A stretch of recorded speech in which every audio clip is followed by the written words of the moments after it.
올해 주택시장의 열기는 분양시장에서 시작됐다고 해도 과언이 아닙니다. 집으로 돈을 번 사람이 많아진 까닭인데요.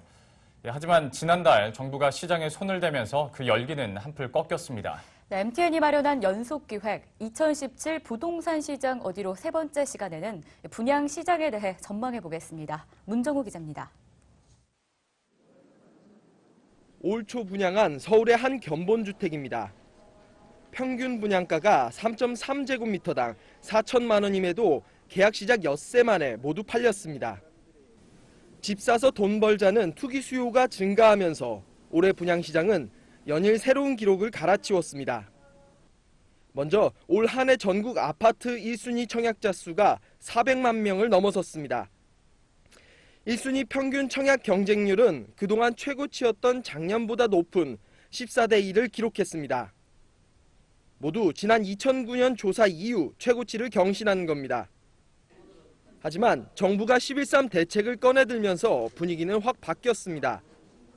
서울과 과천 등 조정지역을 중심으로 청약 요건을 강화해 투기 수요를 원천 차단하겠다는 의도가 반영된 결과입니다. 여기에 내년부터 잔금 대출의 원리금 부담이 커져 자금 확보도 쉽지 않아졌습니다. 실제로 최근 서울의 한 분양단지에서는 1순위 마감에 실패하는 사례가 나타났습니다. 대책 이전 미달 사태가 전혀 없었던 것과는 다른 양상을 보인 겁니다. 건설사들도 눈치 보기에 급급해졌습니다. 10대 건설사는 내년 분양 물량을 올해보다 20% 가까이 감소한 40만 가구 정도로 계획하고 있습니다. 전문가들은 이런 흐름이 내년에도 이어질 것으로 보고 있습니다.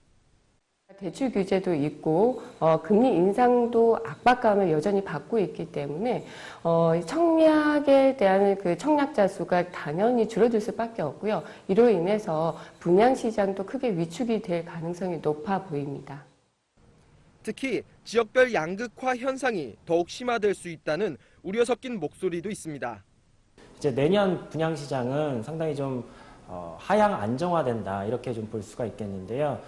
수도권과 지방의 어떤 인기적, 비인기적에 대한 양극화는 계속될 것으로 보입니다. 그러면서 전문가들은 투기 수요가 빠지는 만큼 청약 당첨 확률이 높아질 수 있다는 점을 강조했습니다. 결국 내 집 마련에 나서는 실수요 입장에서 오히려 기회가 될 수 있다는 설명입니다. 머니투데이 방송 문정우입니다.